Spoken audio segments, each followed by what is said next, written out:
The Grand Council chamber stretched out like a small city.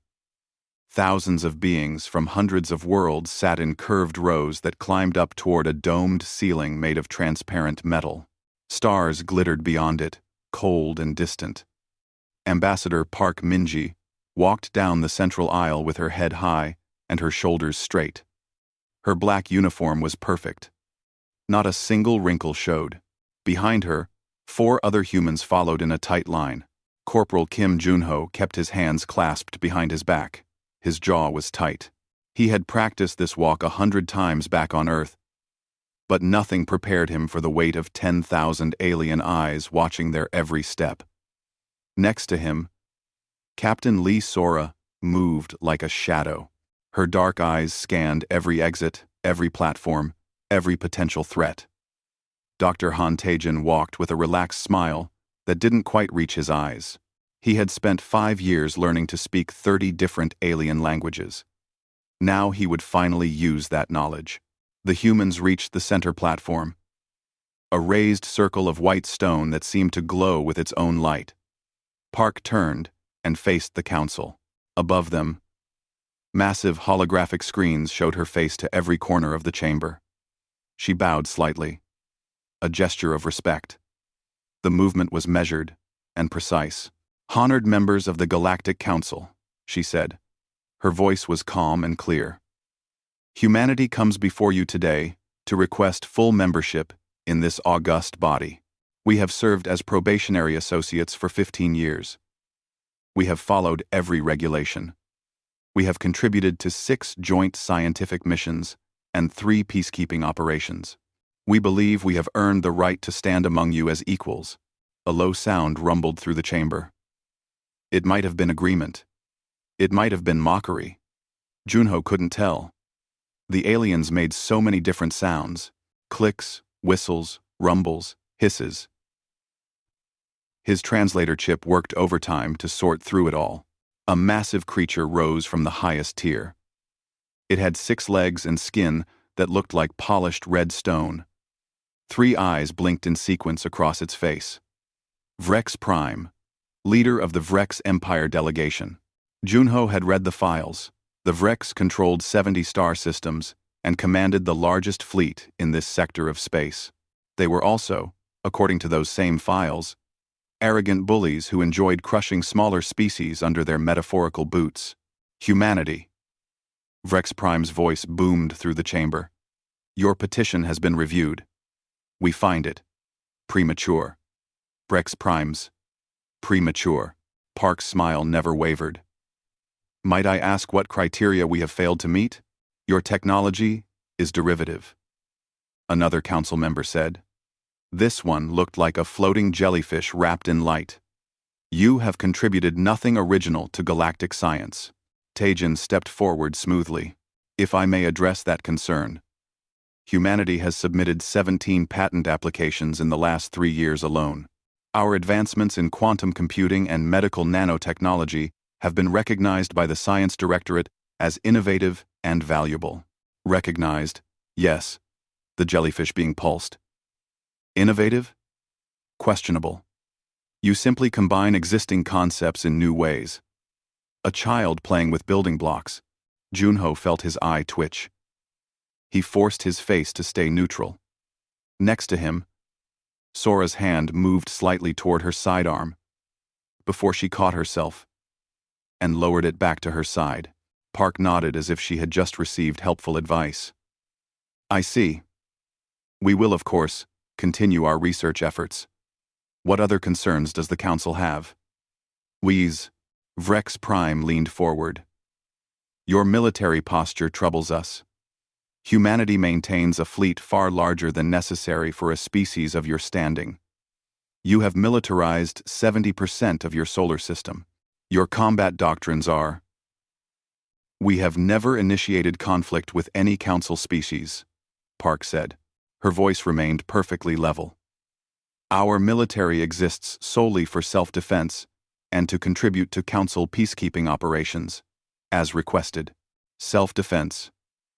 Vrex Prime repeated. The word dripped with scorn. "Against whom? You see threats everywhere. This paranoia, this aggression, it makes you unstable, unsuitable for full membership. Park bowed her head slightly. We appreciate your perspective. Honored Vrex Prime. If I may present our full petition? She gestured, and Taejin stepped forward with a data crystal that contained thousands of pages of documentation, cultural exchanges, scientific papers, and military records. The crystal was accepted by a small floating drone. It disappeared into the chamber's central processing system. Park waited. The silence stretched out. Finally, Vrex Prime spoke again. Your petition will be reviewed. We will render a decision in 5 years. 5 years. Junho nearly choked. They had been probationary members for 15 years already. 5 more years of being treated like children? 5 more years of unfair trade restrictions and limited access to council resources? Park smiled. Actually smiled. 5 years. I understand. Might we discuss a more immediate timeline? Humanity has prepared extensively for this petition.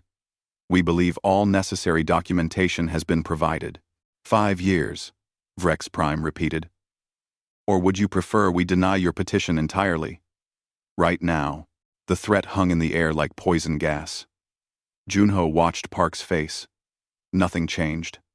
Not a muscle. Not a flicker in her eyes. She simply bowed again. Deeper this time. 5 years is acceptable. We thank the council for their time and consideration. She turned smoothly and walked back up the aisle.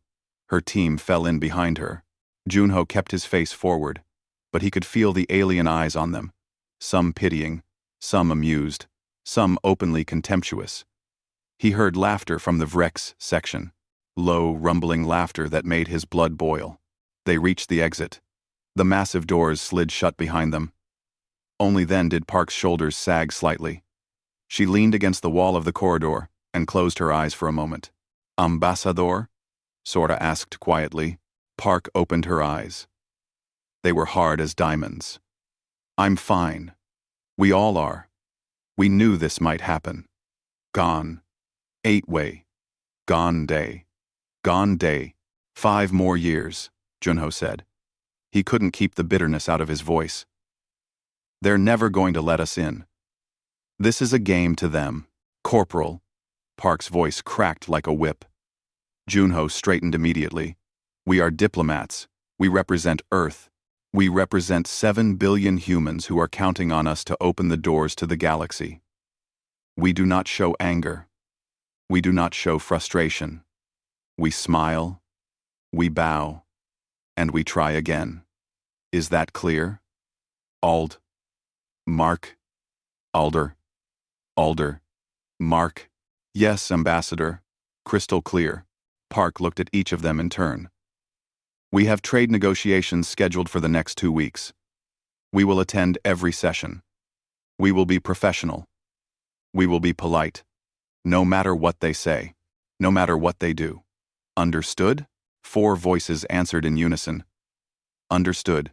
Park straightened her uniform and started walking down the corridor. Good. Captain Sora, have quarters been assigned to us? Yes, Ambassador. Level 43, Section 12. The accommodations are adequate. Adequate is fine. Dr. Taejin, I need you to review all our trade proposals tonight. Make sure we haven't missed anything they could use against us. Already done, Ambassador. Twice. Do it a 3rd time. They walked in silence for a while. The station corridors were clean and efficient, but cold. No decoration. No personality. Just endless metal hallways filled with aliens who looked at humans like they were insects. Interesting insects. Perhaps. Maybe even useful insects. But insects, nonetheless. Junho's datapad beeped softly. A message from Earth. Command wanted a full report on the petition results. He would have to tell them about the 5-year delay. Another 5 years of restricted trade. Another 5 years of Earth struggling to compete with species who had access to better technology, better resources, better everything. He looked at Park's back. Her spine was straight. Her head was high. She walked like she had just won, instead of being humiliated in front of thousands of beings. Junho wondered how long she could keep that up. How long any of them could keep pretending that everything was fine. That they weren't angry. That they didn't want to scream at the injustice of it all. He checked his watch. 14 days until they could go home. 14 days of smiling and nodding and bowing. 14 days of being polite. His knuckles were white where he gripped his datapad. The diplomatic quarters were small. Park looked around the main room and tried not to compare it to the luxurious suites she had seen Vrex delegates occupying. 4 beds, a small table, basic bathroom facilities. Everything was functional but bare. The walls were gray metal. The lighting was too bright and couldn't be adjusted. The temperature controls didn't work properly. It was either too hot or too cold, never comfortable. "Home sweet home," technician Nam Jiwan said. She dropped her equipment cases on one of the beds. Jiwan had joined them 3 days ago, from the communications ship. Her job was to maintain their secure connection to Earth and monitor local transmissions. She was young, barely 25, with quick hands and even quicker eyes that missed nothing. Dr. Choi Hyun-soo entered last, carrying his medical kit.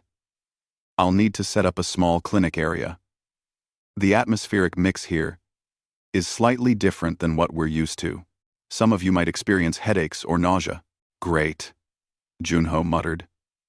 He sat on his bed, and it creaked alarmingly under his weight. Uncomfortable and nauseating. Perfect. Park shot him a warning look. He fell silent. The days that followed developed a rhythm. Meetings in the morning. More meetings in the afternoon. Diplomatic receptions in the evening. Every single event was another opportunity for someone to remind humanity of their place. Which was, apparently, at the bottom of the galactic food chain. The trade negotiations were worse than the petition hearing. The Council presented terms that would make any Earth economist weep. Humanity could sell raw materials at fixed low prices. They could buy finished goods at inflated high prices. They would have limited access to certain technologies. They would need Council permission to establish colonies beyond their own solar system. Park listened to every word. She took notes. She asked clarifying questions in a voice that never rose above polite interest. When it was her turn to present Earth's counter-proposals, she did so with charts and data and reasonable arguments. The Council representatives barely pretended to listen. "These terms are unacceptable," she said one afternoon. They were in a small negotiating room. The Vrex trade minister sat across from her, picking at his claws with apparent boredom. "Then don't accept them," he said. "Trade with the Council is a privilege, not a right. Take our offer, or trade only within your own system. We don't particularly care which you choose." Park smiled. "I see. Might we discuss the pricing structure for rare Earth elements? The current offer is 40% below galactic market rates. The current offer is what we're willing to pay. Markets fluctuate. They do indeed. Yet prices for these same elements were 30% higher last quarter when the Belvar Consortium was selling them." The Vrex minister's 3 eyes focused on her for the first time. "The Belvar are established trading partners. You are newcomers. The situations are not comparable. I understand. So there's a newcomer penalty built into the pricing? Call it what you like." Park made a note on her datapad. Her face remained pleasant. "Thank you for clarifying. Shall we move on to the technology licensing agreements?" Junho watched from his position along the wall. He was there as security, supposedly, though what security threat existed in a Council negotiating room was unclear. Really, he was there to observe and learn. What he was learning was that the Council could be breathtakingly unfair and face no consequences whatsoever. The technology licensing was even worse than the trade terms. Humanity wanted access to better FTL drive designs. The Council offered to sell them licenses at prices that would bankrupt Earth's entire economy, and the licenses came with restrictions. Humanity couldn't modify the designs, couldn't share them with anyone else, couldn't even study them too closely without permission. These restrictions seem excessive, Taejin said carefully. He had joined this session to provide technical expertise. Standard licensing agreements usually permit some degree of independent research and modification. Standard agreements are for full council members, the VREX minister said. You are probationary associates. The terms reflect your status. So, once we achieve full membership, these terms would be renegotiated? The VREX minister made a sound that might have been a laugh. If you achieve full membership, which, as you recently learned, will not be soon. Sora's hand twitched toward her weapon. She caught herself and forced her hand back to her side. Park noticed. She always noticed. The diplomatic receptions were the worst part. These were supposedly social events where delegates could mingle informally and build relationships. In practice, they were opportunities for the established council members to show off their wealth and power while making sure the younger species knew their place. Humanity attended every single one. The fifth reception was held in a massive ballroom with windows overlooking the stars. Hundreds of delegates mingled, drinking exotic beverages and eating foods that ranged from delicious to nauseating depending on species. The humans stuck together near one wall, nursing drinks they couldn't actually consume safely. Ji-won had her recorder running. It looked like a simple brooch on her uniform, but it was capturing every conversation within 30 meters. Later, she would review it all, looking for useful intelligence. Mostly what she found was insults. A group of VREX delegates drifted over. They were young, probably junior diplomatic staff, and they had clearly been drinking. One of them, a female with silver markings on her red stone skin, looked the humans up and down. So small, she said, in accented but clear standard. I knew humans were tiny, but seeing you in person is still surprising. Do you have trouble reaching things on high shelves? Park smiled warmly. We manage. It's lovely to meet you. Oh, I know who you are. Everyone knows. The human who keeps asking for things she can't have. The VREX female laughed. Her companions joined in. We simply seek fair treatment and equal opportunity, Park said. Her voice was friendly, conversational. Fair? You've been in space for barely a century. We've been traveling the stars for 10,000 years. Where's the fairness in giving you the same rights as us? Experience certainly has value, Park agreed. We hope to learn much from established species, like the VREX. Learning. Yes, that's what you should be doing. Learning your place. The group moved on, still laughing. Junho's hands were clenched into fists. Sora put a gentle hand on his shoulder. A warning. Stay calm. Stay professional. They're trying to provoke us, Taejin said quietly. Hoping we'll do something stupid they can use against us. I know, Park said, which is why we won't give them the satisfaction. But the provocations continued. At the next reception, the atmospheric mix was adjusted to something humans could barely breathe. Park and her team spent the evening fighting off headaches and dizziness, while the VREX delegation watched with obvious amusement.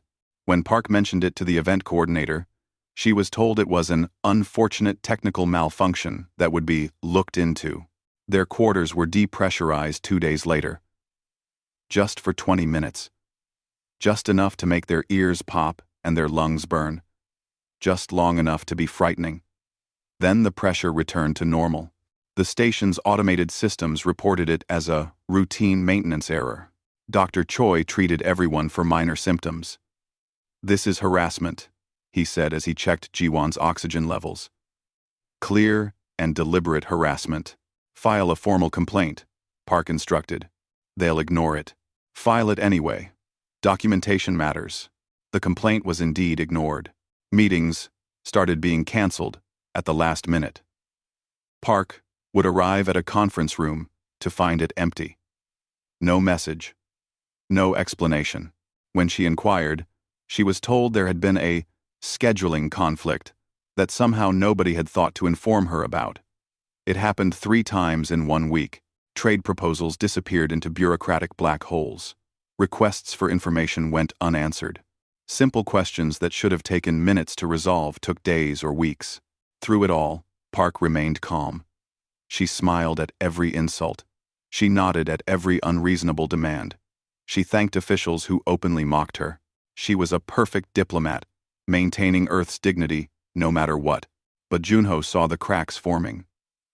The way Park's hands trembled slightly when she thought no one was watching. The way Tae-jin spoke slower and slower, choosing each word with painful care, as if afraid he might say something he'd regret.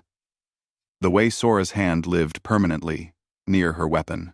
The way Jiwon's recordings got longer and longer as she documented every slight, every insult, every violation. The breaking point came at the 8th reception. This one featured a formal dinner.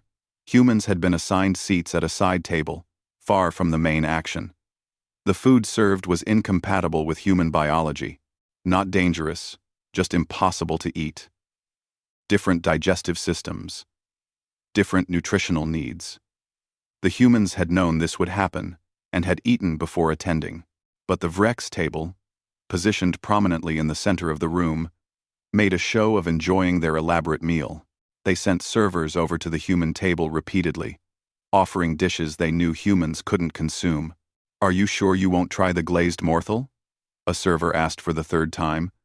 "It's quite delicious." "No, thank you," Park said pleasantly. "We appreciate the offer. Such a shame you can't enjoy proper food. Perhaps your species simply isn't advanced enough for sophisticated cuisine." Junho stood up. Sora pulled him back down. Park's smile never wavered. Then, Vrex Prime himself approached their table. He was carrying a glass of something that bubbled and smoked.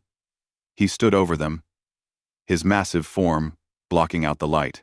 "Ambassador Park," he rumbled, "I wanted to personally ensure you were enjoying the evening."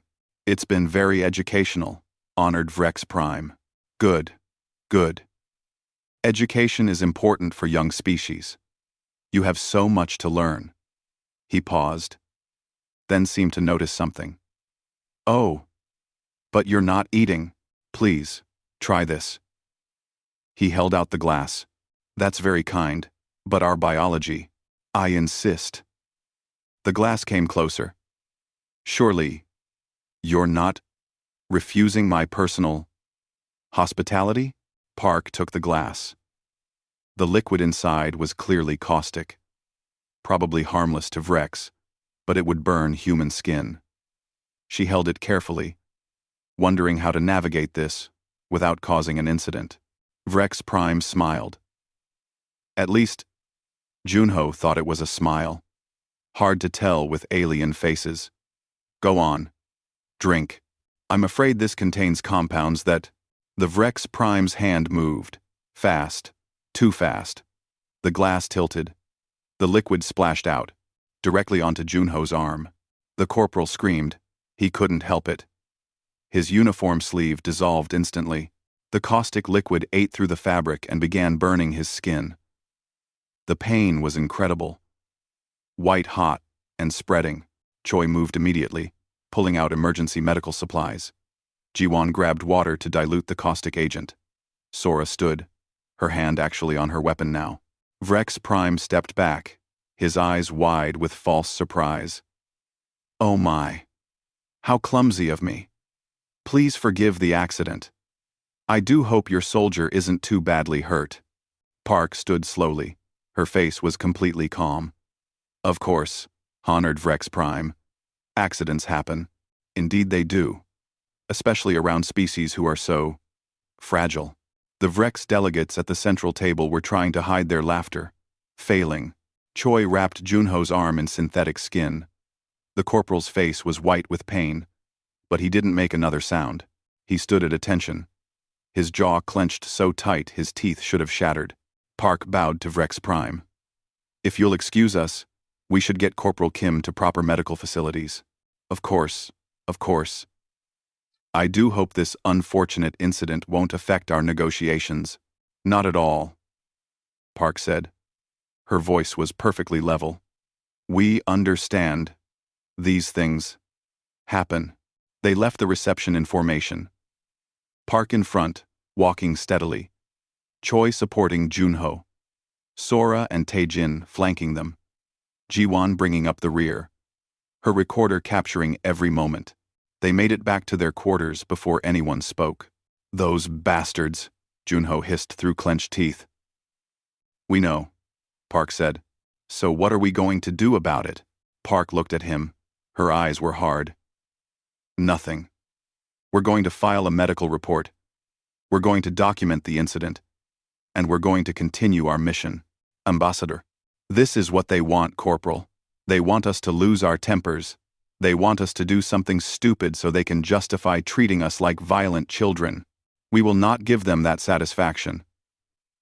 She took a breath. "I know it's hard. I know it's unfair.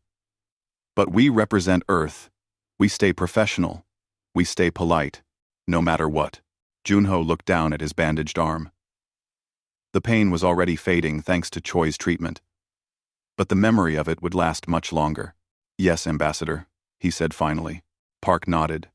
Then she turned and walked to her bunk. She sat down with her back to the others. Her shoulders were shaking. Nobody mentioned it. The message came 3 days later. Official Council, letterhead. Fancy holographic seal. Very formal language. Humanity's presence was requested at a special session to finalize trade agreements. Park read it twice, looking for the trap. Because there had to be a trap. "It's too easy," Taejin said. He was reviewing the message over her shoulder. "They've been stonewalling us for 2 weeks. Now, suddenly, they want to finalize everything? Maybe they're actually ready to negotiate fairly," Jiwon suggested. Sora snorted. "And maybe Vrex Prime will apologize for burning Junho's arm." "We have to attend," Park said. Junho flexed his healing arm. The synthetic skin had done its job. But the burn still ached. "I don't like it. None of us do. But we're diplomats. We go where we're invited." The special session was scheduled for the following afternoon in the Grand Council chamber. The same massive room where their petition had been delayed. Park and her team prepared carefully. They reviewed every trade proposal they had submitted. They prepared counter-arguments for every possible objection. They practiced staying calm in the face of provocation. They arrived 15 minutes early. The chamber was already filling up. Thousands of delegates taking their seats.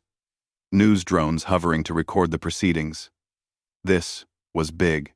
This was being broadcast across the galaxy. "Why so many witnesses?"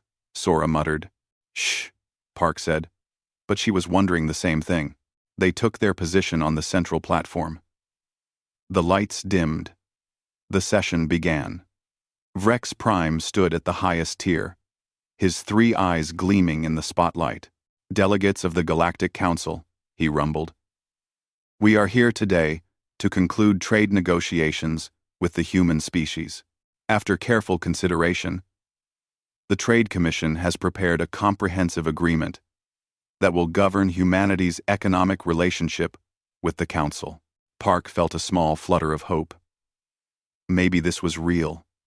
Maybe they had actually made progress. Vrex Prime gestured. A holographic document appeared in the air above the central platform. Thousands of pages of dense legal text. Park's datapad began downloading it automatically. "The terms are clear and fair," Vrex Prime continued.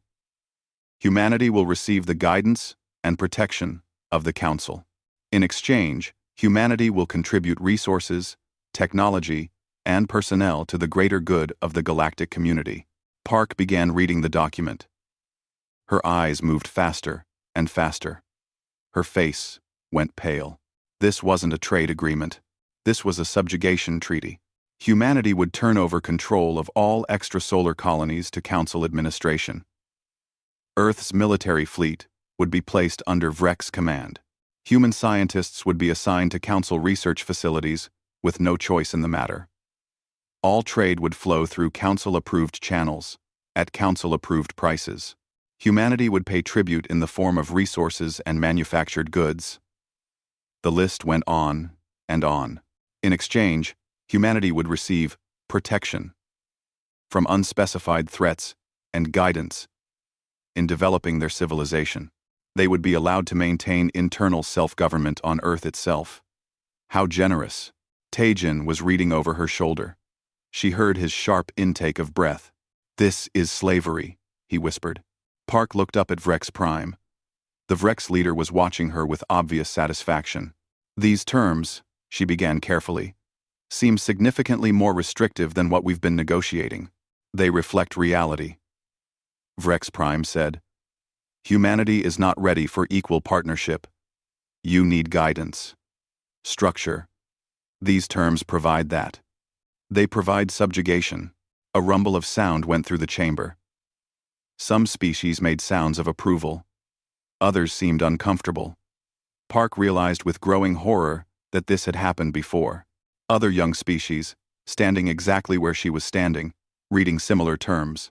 "We prefer the term developmental partnership," Vrex Prime said. "You are free to reject it, of course. But understand the consequences. Your petition for council membership will be permanently denied. You will be barred from the core systems. Your trade access will be severely limited. Essentially, humanity will be isolated, left to struggle alone in the darkness of space." He paused, letting that sink in. "Or you can accept our guidance. Work within the framework we provide. And perhaps, in a few centuries, when you've matured sufficiently, we can revisit your status." Park felt like the floor was tilting beneath her feet. This was it. This was the choice. Submit to slavery or face isolation. The Vrex had engineered the whole thing. Every insult, every delay, every provocation had led to this moment. "I need to consult with my team," she said. Her voice was steady, despite everything. "You have 5 minutes," Vrex Prime said generously. The platform's privacy screen activated. A shimmer of energy surrounded the human delegation, blocking sound and preventing anyone from reading their lips. Park turned to face her team. "Options," she said quietly. Taejin pulled up his datapad. "I've been analyzing this treaty while you were talking. It's ironclad.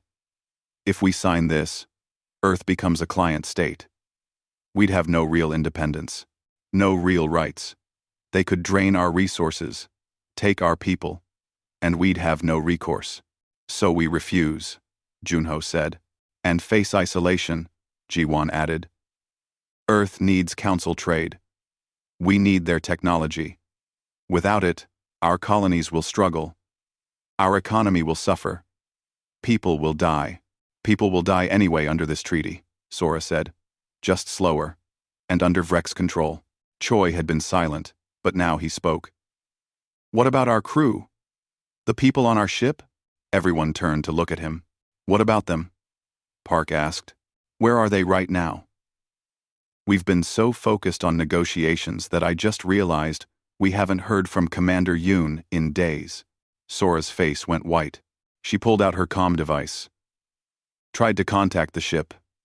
Nothing. Tried again. Still nothing. Communications are being blocked," Ji-won said. She was working her own systems frantically. "Someone's jamming our signal." The privacy screen dropped. Vrex Prime was smiling. It was not a pleasant expression. "Have you reached a decision, Ambassador Park?" "We need more time to review these terms," Park said. "They're extensive and complex. Time is a luxury you don't have. The Council has been very patient with humanity. But our patience has limits." He gestured again. A new holographic image appeared. It showed humanity's ship. Their beautiful, powerful frigate that had carried them across the stars to this meeting. The crew was kneeling on the deck. Their hands were bound. Guards surrounded them. As Park watched in horror, one of the guards shoved Commander Yoon Dabin to her knees. Her face was bruised. "Your ship is in our custody," Vrex Prime said casually. "A security measure. You understand. We couldn't have them interfering while we concluded our negotiations." "You had no right," Park started. "We had every right. This is our station, our space. Your ship entered without proper diplomatic clearance for this session. A technical violation, but a violation nonetheless. That's a lie, Sora said. We filed all proper protocols. Did you? How unfortunate that the records seem to have been lost. Vrex Prime's eyes gleamed. But let's not get distracted by minor administrative issues. The question before you is simple, Ambassador Park. Do you sign our treaty? Or do we make an example of your crew? Park looked at the image of her people, bound, helpless. Yoon's face was defiant even through the bruises. She was trying to stay strong for her crew. Before I answer, Park said slowly, I need clarification on one point. Of course, the treaty mentions placing our military under council command. Does that include our diplomatic security team? All military personnel, yes. I see. Park looked at Sora. Captain Lee, I have a question for you. Sora straightened to attention. Yes, Ambassador. What is the protocol when diplomatic immunity has been violated? The question hung in the air. Vrex Prime's smile faded slightly. Sora's answer came immediately, her voice clear and strong. When diplomatic immunity is violated by hostile action, the rules of engagement change. The mission is compromised.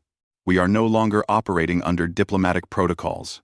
And what protocols do we operate under instead? Military protocols, Ambassador. We are authorized to use any and all means necessary to protect council personnel and complete the mission. Park nodded slowly. She looked back at Vrex Prime. The Vrex leader was no longer smiling.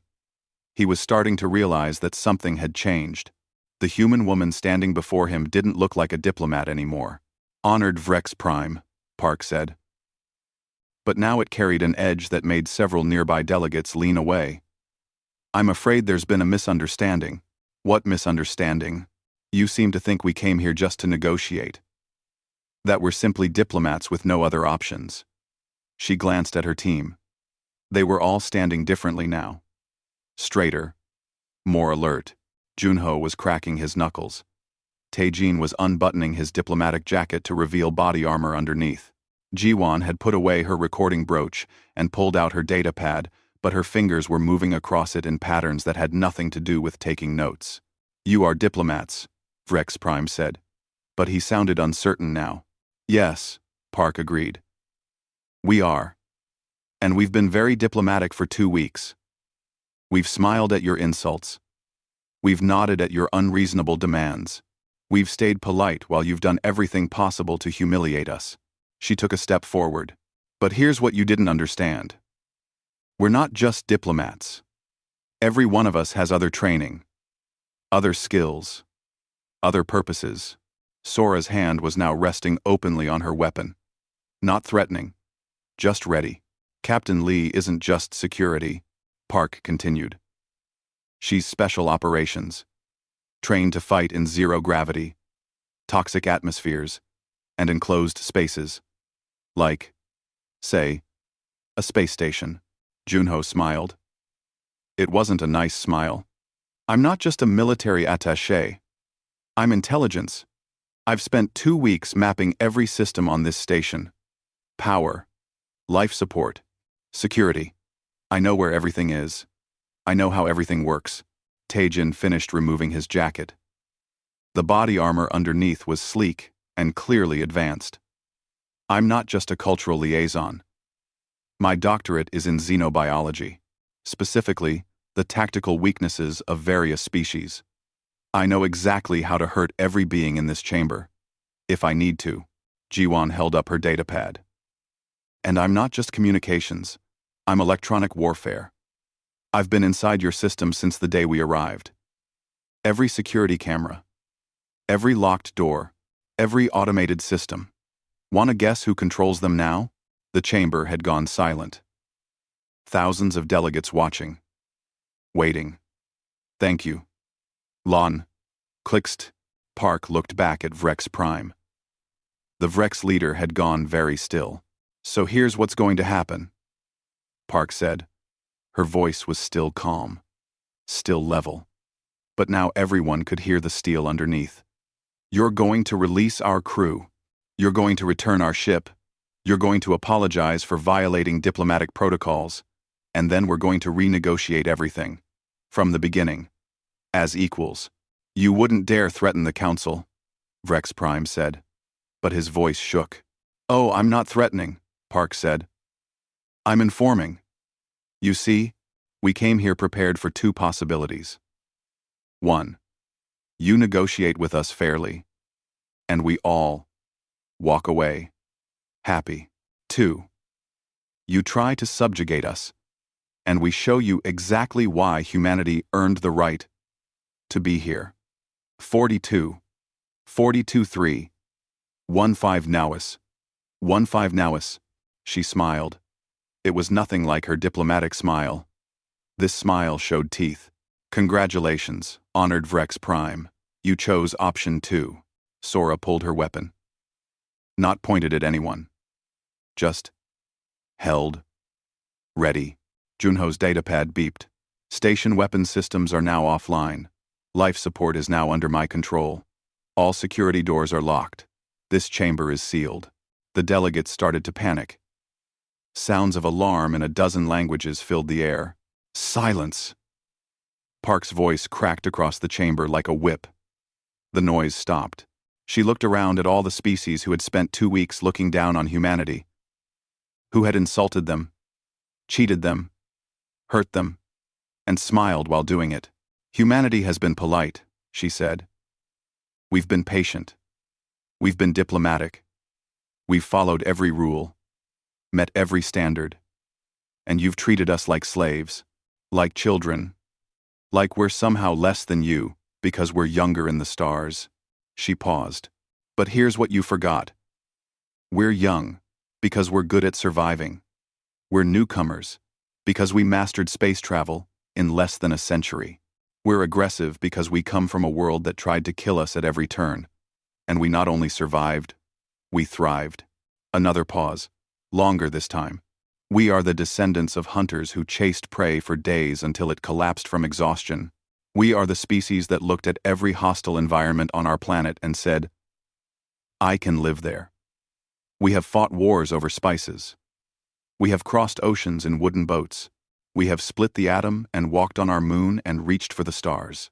Her voice grew harder. We are humanity. We prefer to be polite. We prefer to negotiate. We prefer peace. But we are very, very good at war. She looked directly at Vrex Prime. So I'll ask you one more time, honored Vrex Prime. Will you release our crew and negotiate fairly? Or do we show this entire council exactly what humans are capable of when our polite mode fails? The silence in the chamber was absolute. Vrex Prime looked at the armed human, at her team, ready for violence, at the thousands of delegates watching, at the news drones recording everything. He had made a terrible mistake, and everyone in the galaxy was about to see what happened next. The seconds stretched out. Nobody moved. Nobody breathed. The entire council chamber was frozen, in a moment of perfect tension. Then Vrex Prime made his choice. You are bluffing, he said. You would not dare attack council delegates. The consequences would be catastrophic for Earth. Park's expression didn't change. Captain Lee, please demonstrate that we are not bluffing. Sora moved faster than most of the aliens could track. Her weapon came up and fired once. A single shot. It hit the holographic projector, showing the imprisoned crew. The projector exploded in a shower of sparks. The image disappeared. That was a warning shot, Sora said calmly. My next shot won't be aimed at equipment. Delegates started shouting, screaming, trying to run for the exits. But the doors were sealed. Junho had locked them all. Everyone sit down, Park said. Her voice wasn't loud, but somehow it cut through the chaos. Now, slowly, the delegates returned to their seats. They had no choice. The humans controlled the station. They controlled the weapons. They controlled everything. Park walked forward until she was standing directly below Vrex Prime's tier, looking up at him. I want to be very clear about something, she said. We didn't want this. We came here to talk, to trade, to join the community of spacefaring species as partners. You're the ones who chose humiliation. You're the ones who chose threats. You're the ones who seized our crew and tried to force us into slavery. She gestured to the ruined projector. So now we're done being polite. Now you're going to learn what happens when you push humans too far. You cannot hold this entire chamber hostage, Vrex Prime said. But his voice wavered. Can't I? Park pulled out her own datapad. Jiwan, show them what we have. Jiwan's fingers flew across her interface. New holographic images appeared throughout the chamber. Star maps, tactical displays, military installations. We've spent 2 weeks studying this system, Jiwan said. You have 17 major military bases, 43 weapons platforms, 67 capital ships in dock. We've identified all of them, mapped their defenses, calculated optimal strike patterns. Taejin stepped forward. We've also analyzed every species represented here. Biological weaknesses, environmental needs, tactical vulnerabilities. For example, the Vrex have a decentralized nervous system. Makes you tough, hard to shock or stun, but you're completely vulnerable to kinetic trauma. He pulled out a knife. Just a simple combat blade, but in his hand it looked deadly. Humans have been very good with knives for a very long time. Number 4. Junho brought up more displays. Your security is impressive. Automated systems. Multiple redundancies. Excellent design. But it's all networked. All connected. And networks can be hacked. We've been inside your systems since day 3. We could have shut down life support to the entire station anytime we wanted. Why didn't you? Someone called from the crowd. Because we're not monsters, Park said. We're diplomats who are also soldiers. We don't kill unless we have to. But make no mistake, we will, if you force us to. Vrex Prime's 3 eyes were wide. This was your plan all along. You came here to attack us. Vrex? No. Park's voice cracked like a gunshot.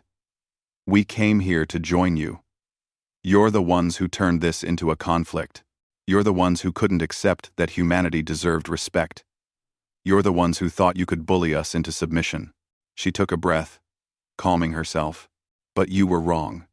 And now everyone in this chamber, everyone watching this broadcast across the galaxy, is going to see what humanity really is. A new voice spoke up.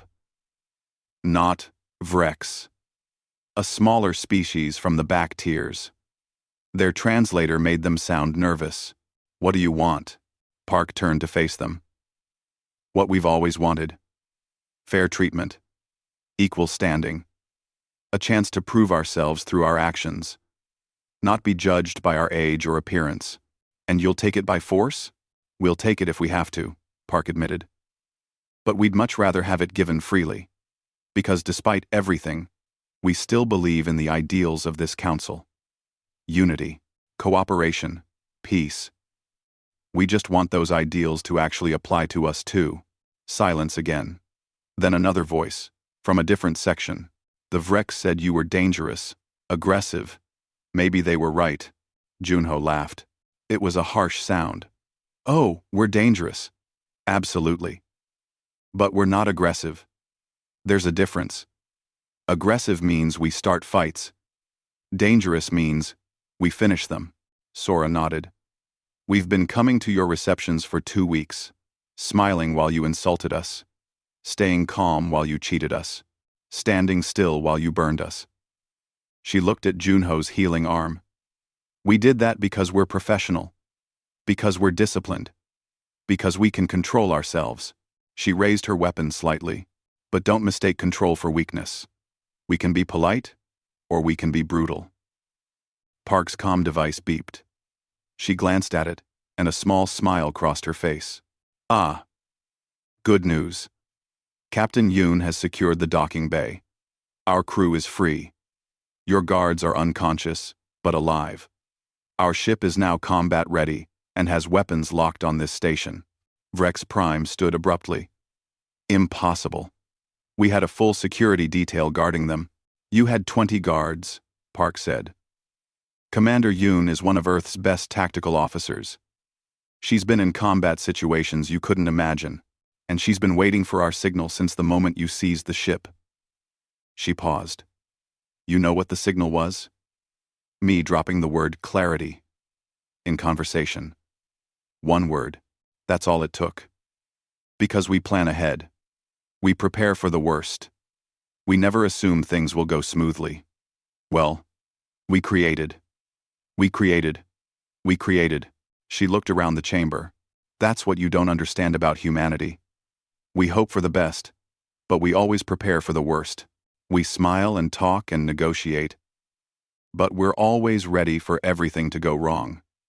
Because in our history, it usually does. A different council member stood. This one was from a species Park didn't recognize. They looked like living crystal.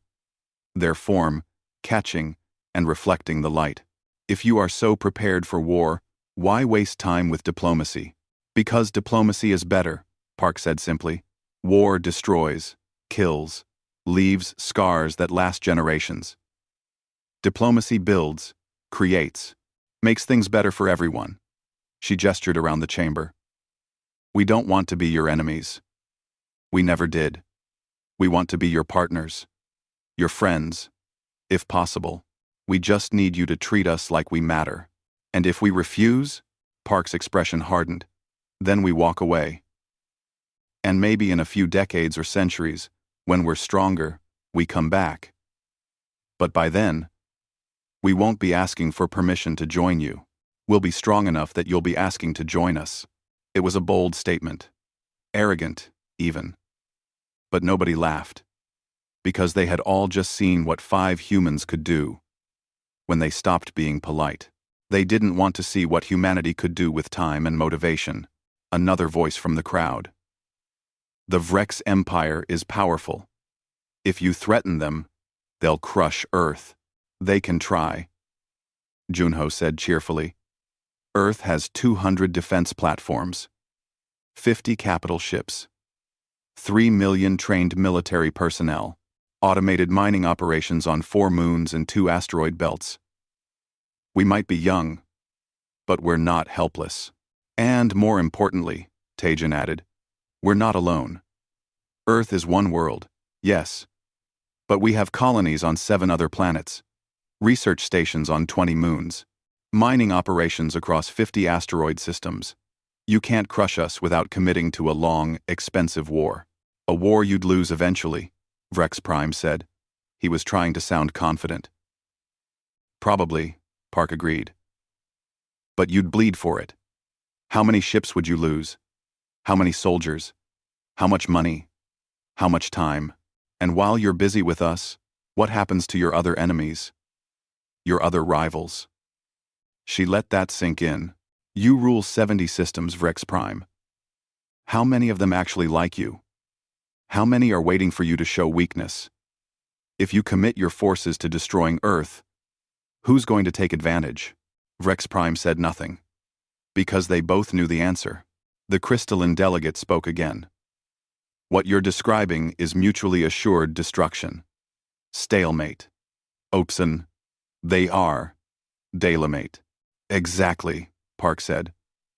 Which is why violence is stupid. It's wasteful. It's unnecessary. We'd all be better off if we just worked together. She looked directly at Vrex Prime. So I'm going to make you an offer. One time. Take it or leave it. What offer?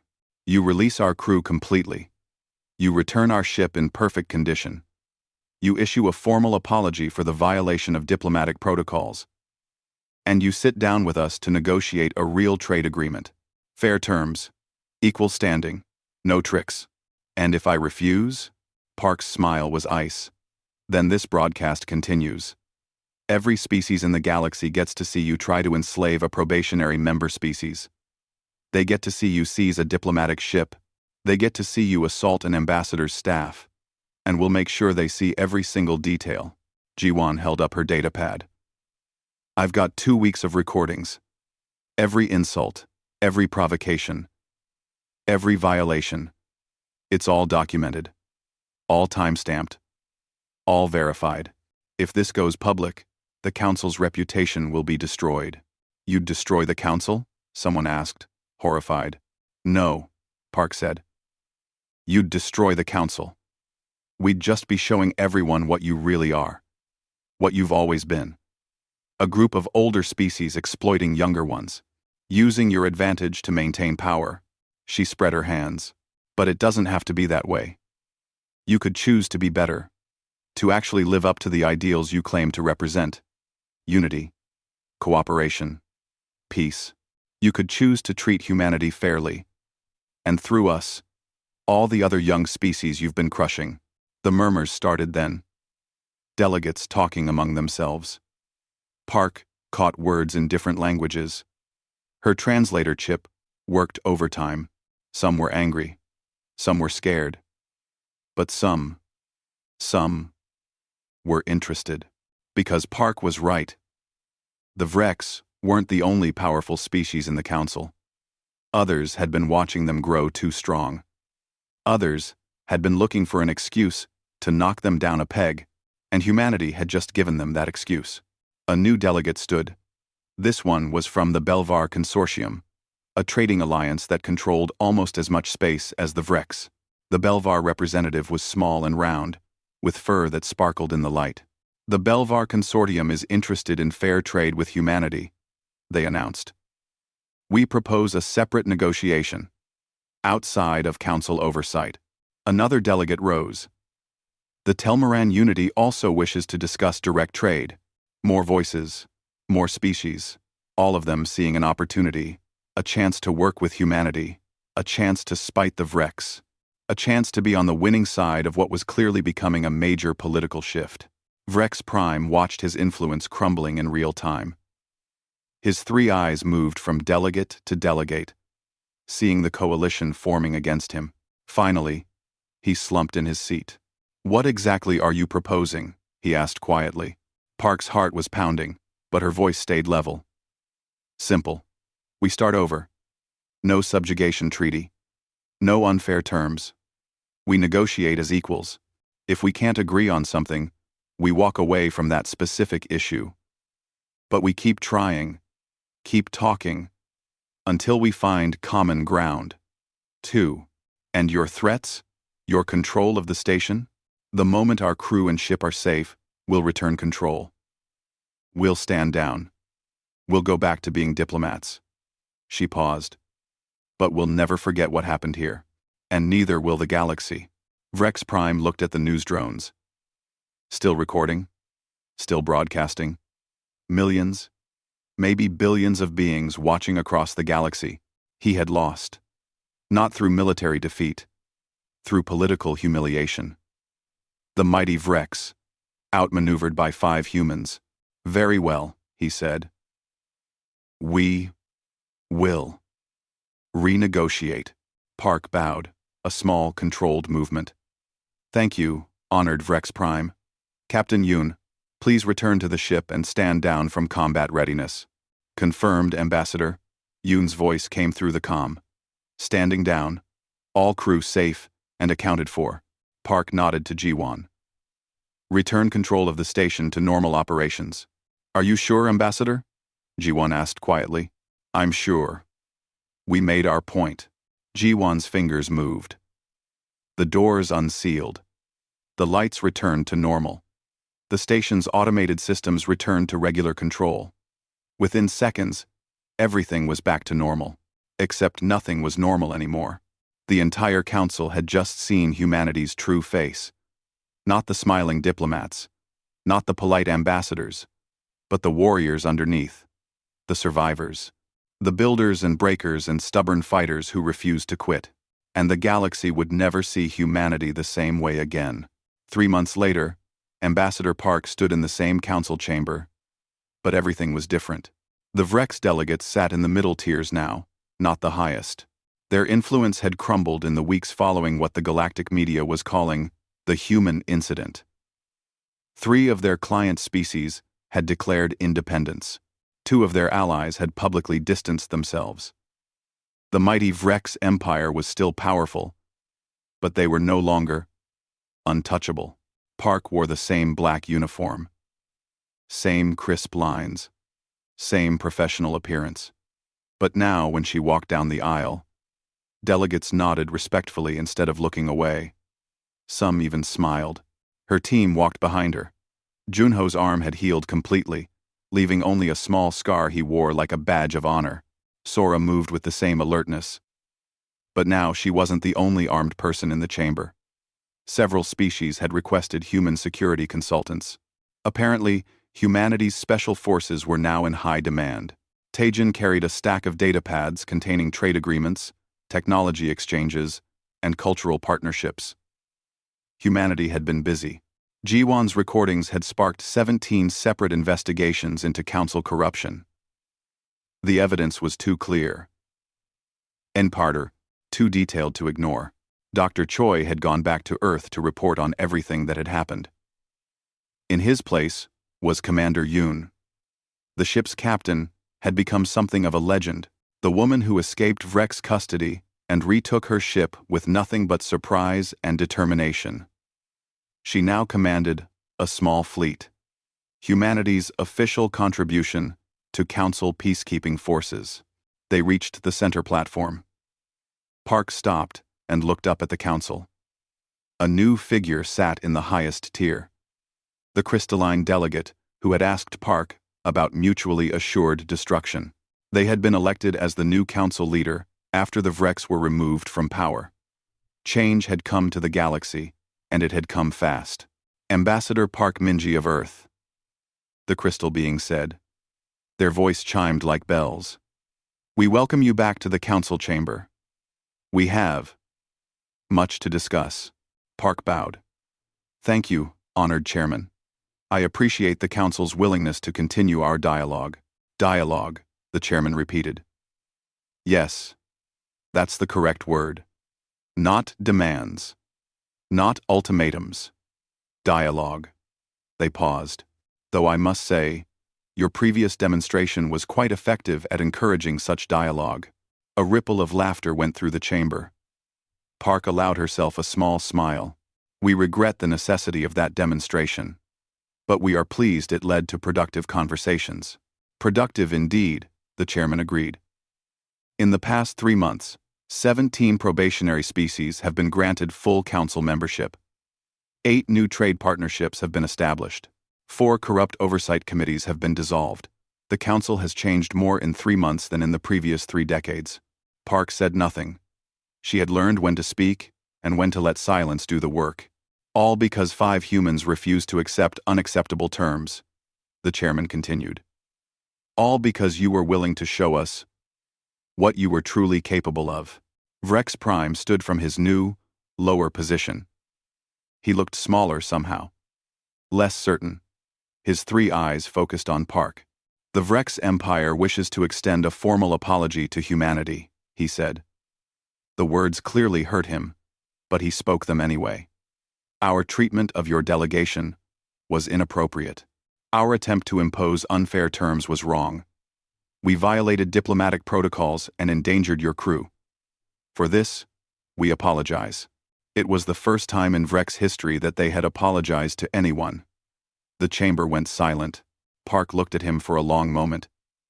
She could savor this. She could rub it in. She could humiliate him, the way he had tried to humiliate her. Instead, she bowed. The Earth government accepts your apology, honored Vrex Prime. We hope this marks the beginning of a better relationship between our peoples. She meant it, because holding grudges was pointless. Moving forward was better. Vrex Prime sat down. He looked relieved, like he had expected worse and was grateful for mercy. The chairman spoke again. The Council has reviewed Earth's petition for full membership. After careful consideration of your contributions, your capabilities, and your character, we are pleased to grant humanity full membership status, effective immediately. Cheers erupted from several sections of the chamber. Not everyone was happy about it. Some delegates looked concerned, but the majority seemed genuinely pleased. Park felt Junho trembling with excitement beside her. Sora's hand briefly touched her shoulder. A gesture of congratulation. Taejin was smiling broadly. Even Commander Yoon looked pleased. 15 years of probationary status. 2 weeks of humiliation and provocation. 1 day of refusing to accept the unacceptable. And now, finally, humanity was a full member of the Galactic Council. "We are honored to accept," Park said. "Earth looks forward to contributing to the Council's mission of unity, cooperation, and peace." "About that," the chairman said, "there is one more matter to address. The position of Secretary General has been vacant since we restructured the Council leadership. The Secretary General serves as the primary administrator, ensuring fair treatment of all species and oversight of Council operations." Park had a sudden sinking feeling. She knew what was coming. "The Council has voted," the chairman continued, "and we are pleased to offer the position to you, Ambassador Park Minji." The chamber erupted again, this time with mixed reactions. Some cheering, some protesting. Someone in the Vrex section made a sound that might have been choking. Park stood very still. Secretary General, leader of the entire Galactic Council, a human in charge of thousands of species across hundreds of systems. "I don't know what to say," she admitted. "Say yes," Junho whispered. Park looked at her team. They were all nodding, encouraging her, believing in her. She looked back at the chairman. "May I ask why you chose me?" "Because you showed us what leadership truly means," the chairman said. "You were patient when tested, strong when necessary, merciful when you could have been vengeful. You fought for fairness, not just for your own species but for all the young species being exploited. You are exactly what the Council needs." Park took a deep breath. "Then I accept, on the condition that my team serves as senior advisors." "Agreed." Just like that, Ambassador Park Minji became Secretary General Park Minji, the first human to hold the position, the first member of a former probationary species to rise so high. The formal ceremonies took hours. Oaths of office, transfer of authority, congratulations from hundreds of delegates. By the time it was over, Park was exhausted. But there was one more thing to do. She called a special session of the Council. Every delegate attended. They couldn't ignore a direct summons from the new Secretary General. Park stood on the central platform and looked out at thousands of faces. Some friendly, some neutral, some hostile. All watching to see what humanity would do with power. "Honored delegates," she began, "I want to tell you about humanity, about who we are and what we believe." She paused, gathering her thoughts. "We come from a world that tried to kill us, storms that could level cities, ice ages that lasted thousands of years, predators that hunted us, diseases that killed millions. Our planet was harsh and unforgiving." She walked slowly as she spoke. "But we survived. Not because we were the strongest or the fastest. We survived because we were stubborn, because we adapted, because we never gave up, no matter how hard things got." Another pause. "We learned to work together, to build communities, to protect each other. And eventually, we learned to reach for the stars." She looked at the Vrex section. "When we arrived here, we hoped to find friends, partners, teachers who could help us navigate this vast galaxy. Some of you welcomed us. Others saw us as a threat or a resource to exploit." Her voice grew stronger. "You tested us, pushed us, tried to break us. And for a while, we let you. We stayed polite. We stayed calm. We followed the rules, even when the rules were unfair." She smiled slightly. "But then you made a mistake. You touched our people. You threatened our crew." The chamber was absolutely silent. "And that's when you learned the truth about humanity. We're not just diplomats. We're not just scientists or traders or explorers. We're survivors. We're fighters. We're the species that looked at every challenge and said, 'We can beat this.'" She stopped walking and faced the entire council. "So, Let me be very clear about what happens now that I'm Secretary General. There will be changes. Big changes. No more exploitation of probationary species. No more unfair trade terms. No more using power to crush the weak. Every species gets treated fairly. Every voice gets heard. Every culture gets respected. Murmurs of approval from some sections. Grumbling from others. I know some of you don't like this. You preferred the old way, where strength meant you could do whatever you wanted. But that way led to corruption. It led to suffering. It led to young species being crushed before they could contribute. She looked around the chamber. We're going to do better. Together. Because that's what the council is supposed to be about. Unity. Cooperation. Peace. Not just for the strong, but for everyone. She paused, then her voice took on an edge. And if anyone tries to go back to the old way, if anyone tries to exploit or threaten or harm the species under council protection, they'll have to answer to me. And as you've all seen, I can be very polite, I can be very diplomatic, I can be very patient. Her smile showed teeth, but I'm also human. And humans have very long memories. We don't forgive those who hurt our people. We don't forget injustice. And we are very, very good at making sure it doesn't happen again. The message was clear. Work with her? So, welcome to the new council, Park said. I hope we can all work together to build something better, something worthy of the ideals we claim to represent. She bowed and left the platform. Her team fell in behind her. As they walked down the aisle, delegates rose in waves, some applauding, some silent but respectful, a few still hostile, but keeping it to themselves. They reached the exit and stepped into the corridor. Only then did Park let herself relax slightly. That was intense, Junho said. That was necessary, Park corrected. They needed to know where we stand. Sora nodded. Any regrets about taking the job? Park thought about it. No. This is where we can do the most good. Where we can make sure no species goes through what we went through. Quote, Teijin pulled out his datapad. Speaking of which, we have 17 former probationary species requesting meetings. They want to thank you personally. Schedule them, all of them. And the Vrex want to discuss new trade terms. Schedule that too. Fair terms this time. Commander Yoon cleared her throat. Earth Command sent a message. They're proud. Also slightly terrified that you're now in charge of the whole council. Park laughed. Actually laughed. Tell them not to worry. I'm still the same person. I'm just not going to be pushed around anymore. They walked in comfortable silence for a while. Then Junho spoke up. Secretary General Park. I like the sound of that. Don't let it go to your head, Corporal. We still have work to do. What kind of work? Park smiled. Building a better galaxy.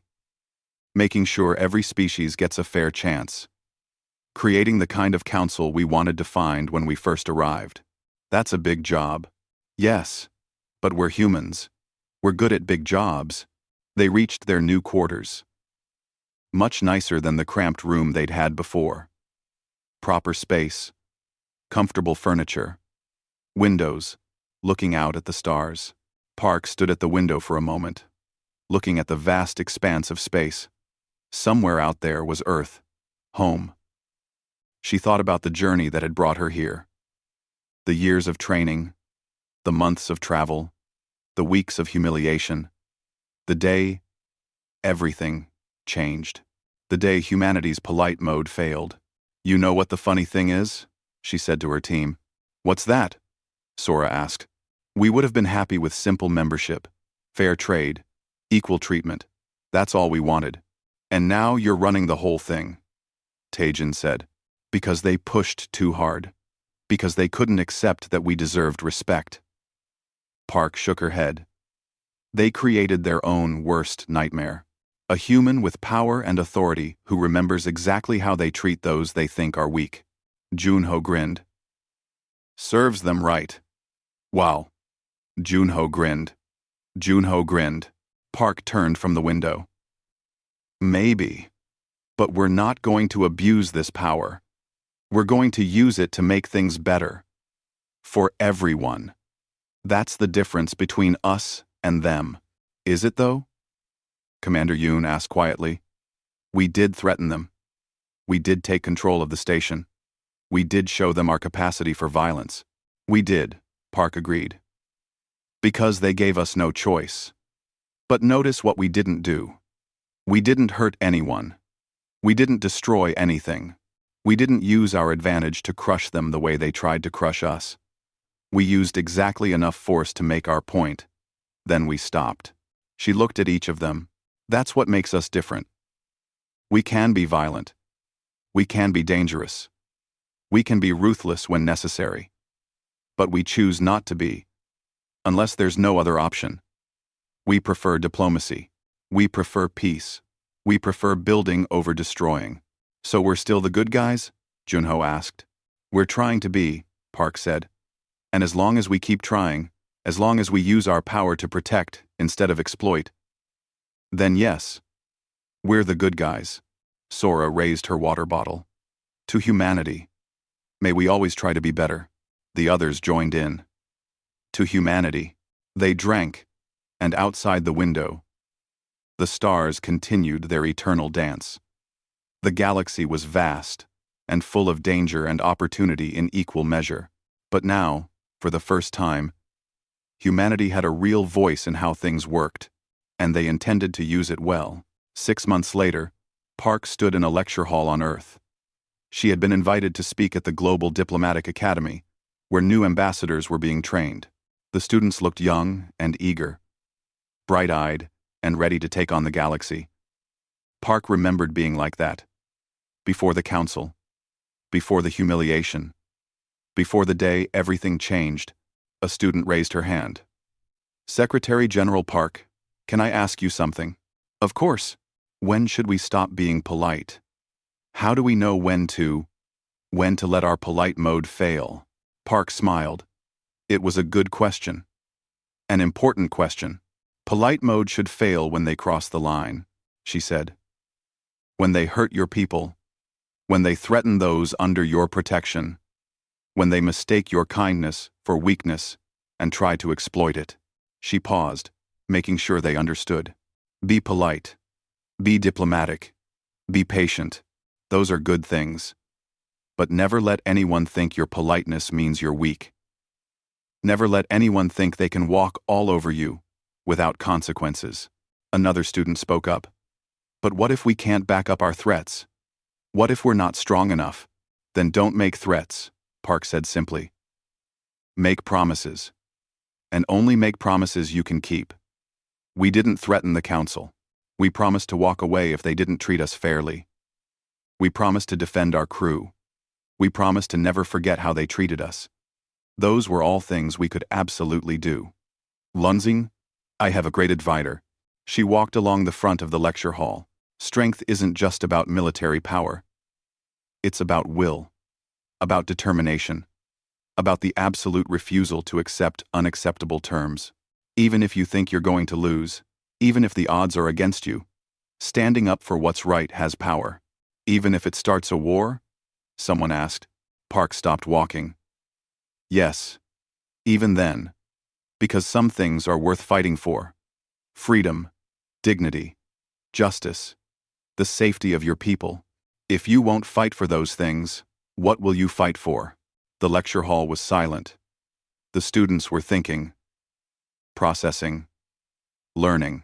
But always remember, Park added softly, war should always be the last option. Diplomacy should always come first. Be polite. Be patient. Give them every chance to do the right thing. Only when all peaceful options are exhausted should you let your polite mode fail. A young man in the back raised his hand. You make it sound easy, but it must have been terrifying. Park laughed. It was. I was terrified the entire time. Terrified they'd call our bluff. Terrified we'd have to actually fight. Terrified we'd started something that would get people killed. But you did it anyway. Because staying terrified but doing it anyway is what courage means. Bravery isn't the absence of fear. It's being scared and doing what needs to be done, regardless. She looked around the room at all those young faces. Future ambassadors, future leaders, future representatives of humanity across the galaxy. You're going to face challenges I can't imagine, she told them. The galaxy is vast and strange and full of species who think differently than we do. Some will welcome you. Some will fear you. Some will try to exploit you. She smiled. But you're human. You're stubborn and clever and adaptable. You'll figure it out. Just remember, be polite until it's time to not be polite. And when that time comes, make sure they never forget what humanity is capable of. The lecture ended. Students filed out, talking excitedly among themselves. Park gathered her notes and prepared to leave. The academy director approached her.